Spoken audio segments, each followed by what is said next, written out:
voltar um pouco atrás. As décadas de 50, de 60 e de 70 está repleta de tragédias e conflitos, tanto no nível nacional, no Brasil, como no nível internacional. O ano da Guerra da Coreia em 50, depois a Guerra do Vietnã, que derrotou o Império Americano, e aqui a ditadura militar e tal. Em 50, no Brasil, houve o suicídio do presidente Getúlio Vargas, em 1954, que conduziu o país a uma situação de total imprevisibilidade, de conflitos, etc. Em 60, houve a eleição e a posse de Jânio Quadros, que foi eleito presidente da República disputando a presidência com o Marechal Henrique Lourdes Teixeira Lott, e que na época não havia candidatura de presidente da República e o vice podia ser eleito em outra chapa. O João Goulart estava na chapa do Marechal Lott e Jânio Quadros tinha como candidato Milton Campos. Então, o que ocorre é o seguinte, é que aquelas forças políticas compostas por grandes fazendeiros, grandes comerciantes. Sou Eurico, eu nasci em São Paulo e meus pais são do Nordeste. Minha mãe é da Bahia e meu pai é de Sergipe. O que me traz muito orgulho, sempre me trouxe. E vir sempre ao Nordeste em alguma atividade. Três semanas atrás estava em Recife também, estava muito contente, que era o Encontro Nacional de Pós-Graduação em Filosofia, ANPOF, fui lá apresentar um trabalho. Sempre que eu venho ao Nordeste, é uma forma de reverenciar a memória de meu pai que já é falecido, minha mãe que ainda está viva, e o povo do Nordeste que ergueu São Paulo, né? Então, muito obrigado a todos vocês. Obrigado, então, aqui à universidade. E sou membro aqui do Grupo dos Irridentos. Eu tenho uma formação também, tive condições de fazer, né, diferente dos companheiros que tiveram uma vida muito dura, já nos anos 50 e 60, eu ainda nos anos 80, difícil também porque sou trabalhador, sou de família trabalhadora, mas eu entrei para a universidade e não foi ao longo de 10, 8 anos que eu cheguei ao doutorado. Eu cheguei ao doutorado ao longo de 35 anos. Então, é aquela batalha de continuar na universidade, trabalhar. Geraldo Sardinha, fique à vontade, um prazer. Companheiros e companheiras, boa tarde, meu nome é Geraldo Sardinha, ele já falou. Em primeiro lugar, eu queria agradecer a companheira, a professora ali. O comunista é atingir um patamar superior como ser humano. E isso é difícil, porque a luta travada mais difícil é a luta interna dentro de cada um para se transformar naquilo que o camarada Lenin chamava comunista e o camarada Thier dizia o homem novo e a mulher nova. Eu nasci na Bahia, fugi de casa aos 14 para 15 anos, fui para o Rio de Janeiro. E gozado que eu fui para o Rio de Janeiro não com consciência política, eu fui nem para buscar outra vida, eu fui para ver uma coisa que é de louco, para assistir o meu Flamengo jogar. O Edson Luiz, havia um estacionamento na frente do calabouço, na porta central de entrada. Nós, numa assembleia ao sábado, resolvemos retirar os poucos carros que tinha lá e transformar o calabouço, o espaço da frente do calabouço, em um território, primeiro território livre do calabouço. Isso foi uma afronta para a ditadura. Transformamos uma pedra de mais ou menos 50 toneladas, colocamos uma pedra primeiro, que foi a tribuna, onde se subia para fazer o discurso, e uma pira de uns 6 metros, colocamos atrás da pedra. Cada vez que se acendia uma tocha, significava que o calabouço estava em guerra contra a ditadura. Então, era uma coisa romântica, né? De espírito de uma juventude, de um momento histórico, né? Cheio de romantismo, com o comandante Che Guevara na América Latina, minhas delícias.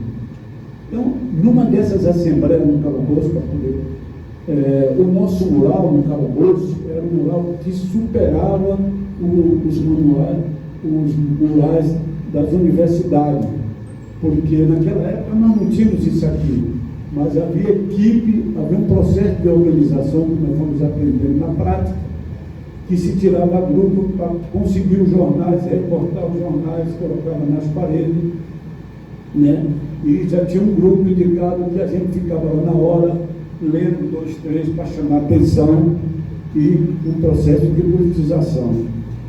E numa quinta-feira, numa assembleia, né, que nós fizemos para poder dar continuidade à luta, houve uma invasão da polícia. E nessa invasão da polícia foi assassinado um jovem de 17 anos chamado Edson Luiz, tá? Lima Souto, né? Depois do assassinato do Edson, foi uma batalha nesse território livre aí para resgatar o corpo do Edson, tá? Que a polícia tentou levar o corpo do Edson para cobrir aquele assassinato. Houve uma resistência muito grande, nós conseguimos recuperar o corpo do camarada Edson. Inclusive tem uma foto aqui, e aqui na capa, essa capa desse livro, que esse livro foi escrito na prisão, célula número 7, na Marinha do Uruguai. Eu consegui escrever esse livro, mas aí é uma outra parte. Tem a foto aqui que tem o companheiro Paulo, e eu estou até sem camisa nessa foto, carregando nos meus braços o corpo do Edson até a Assembleia Legislativa. Ocupamos a Assembleia Legislativa, permanecemos aí da quinta-feira a sexta-feira, quando foi o enterro do Edson, né? Escolheram entender o corpo do companheiro no cemitério das classes dominantes, no bairro Botafogo, né? O cemitério de São João Batista. Nós conseguimos, durante a Assembleia, capturar o infiltrado no calabouço. Nós estávamos numa Assembleia para discutir a continuidade da luta do calabouço. Capturamos um policial, né, do DOPS, levamos esse policial para a Assembleia, né, foi julgado. Tive 2 companheiros, 2 eram baianos, que foi escolhido para fazer o julgamento. Um companheiro de Seu Régio, que era um poeta baiano, e eu fui escolhido para defender, para condenar. Eu, na euforia, como militante, pedi a pena de morte para o cara, que foi tomado uma arma dele. Mas nós sabíamos que não ia matar o infeliz. Resolvemos dar uma surra, tirar ele, deixar de cueca, pintar na testa agente da ditadura, soltando. Segunda-feira, aí a polícia ocupou definitivamente o calabouço. Eu trabalhava há 11 anos na empresa, né? Fui para o calabouço no dia para almoçar, recebi a informação, não vai, que está prendendo todo mundo da direção da FUEC. E a bandeira, a bandeira que cobriu o corpo do Edson foi essa bandeira que está aí, aqui, foi a Frente Única dos Estudantes do Calabouço. Tá? Aí, 11 anos, eu voltei para a empresa, como eu ia ser preso. Entendeu? Então, é uma loucura. Chegando no Rio, eu fui trabalhar no aeroporto durante um tempo. Depois eu entrei numa empresa onde eu trabalhei 11 anos nessa empresa. Né? E depois eu conheci, durante o meu trabalho na empresa, eu conheci um velho que era espírita e era comunista, e esse velho começou a me politizar. Eu era semi-analfabeto, começou a me jogar na minha mão os primeiros livros, um deles que eu acompanhei por toda a minha vida, que foi minha universidade, que era o livro do Máximo Glória, que era a minha universidade. A minha universidade foi o mundo, né? A vivência, a relação com vocês, com todos, né? Aqueles que vêm de baixo como eu. Então, eu li este livro, li Assim se temperou o aço, que é a vida de um camarada comunista bolchevique, os 10 dias que trabalharam no mundo e obedecido ao comunismo. Isso foi um dos primeiros passos. Depois, esse cidadão me indicou o calabouço. O que era o calabouço? Era um restaurante estudantil que na década de 50 Ele era um antigo presídio, presidente Getúlio Vargas. Se eu disser alguma coisa equivocada no calabouço, me corrija. Transformou no centro estudantil para atender estudantes carentes. Chegou a ter 7 mil e poucos estudantes, como sabe, abriu no calabouço, estudantes. A maioria era nordestino, pobre, filho de operário, filho de camponês, no Memorial da Resistência, na saída com ele.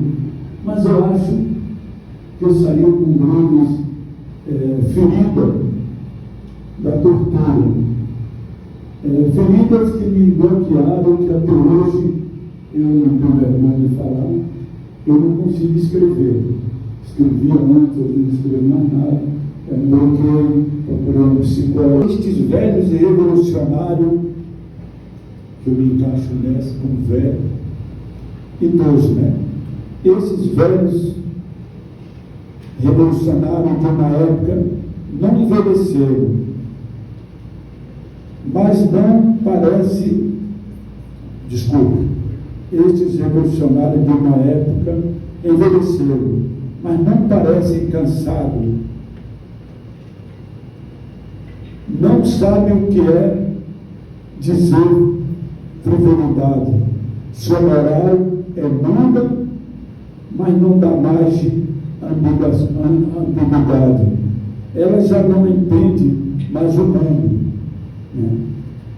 Quem os conhece fica espantado ao ver como são poucos e precisos e como carregam tão pouca amargura, muito menos do que os seus visitantes mais jovens. Eles não são melancólicos, sua cortesia é proletária e a dignidade dispensas que jamais capitularam, e não vamos capitular os que estão vivos, que acreditam que têm convicção ainda. Não tem que agradecer a ninguém, não foram promovidos por ninguém, não tomaram nada para si, nem consumiram bolsas de estudo. O bem-estar não lhes interessa, têm a consciência intacta, não são tipos acabados, suas disposições físicas é extraordinária, não lamentam nada, suas derrotas não serviram para ensinar algo ruim, sabem que cometeram erros, mas não voltam atrás. Os velhos homens da Revolução são mais fortes do que tudo que veio depois deles.